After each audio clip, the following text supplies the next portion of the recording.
In case you have any savings left, they are about to get slashed in half. Joe Biden just proposed a 45% tax on capital gains, along with trillions in other tax hikes. That would be the highest rate in 111 years, which would ramp up the progressive gutting of our real economy. The Democrats have actually been pretty frank about using Washington's spending addiction to push for new taxes. Just last week, Biden proposed $7.3 trillion in spending, that's annual spending, along with $4.9 trillion of future tax hikes.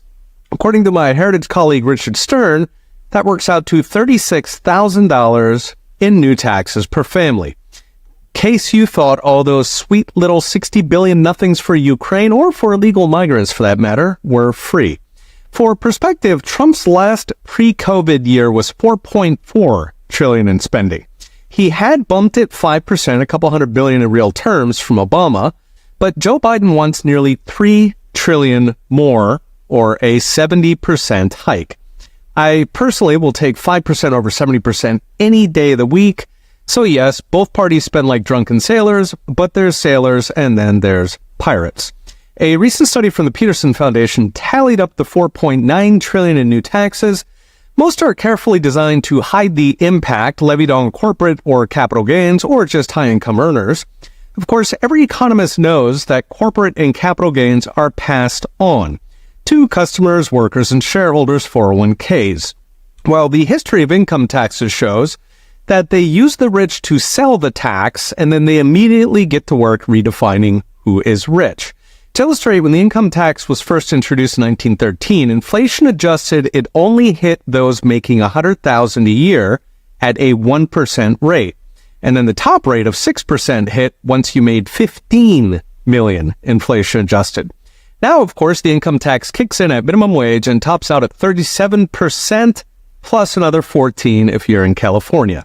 This shell game actually makes new taxes a lot more harmful because by hiding them, it makes for better headlines, but it means they are aimed directly at investment, which is the lifeblood of the economy. Without investment, forget growth. We can't even replace the factories and physical capital that wears out every year.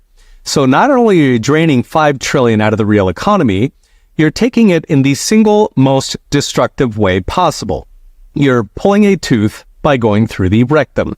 So what's next? Brought to you by Unchained.com. It's about to get tough out there for small businesses and investors caught in the crosshairs of a hungry federal government. Depending on your state income tax, you could pay north of 50% if you pass a family business on or sell it to retire.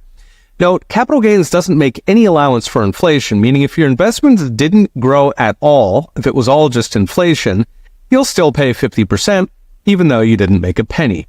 So far, Washington's spending addiction has mostly hit inflation. Now we are getting the other shoe to drop, gutting the real economy.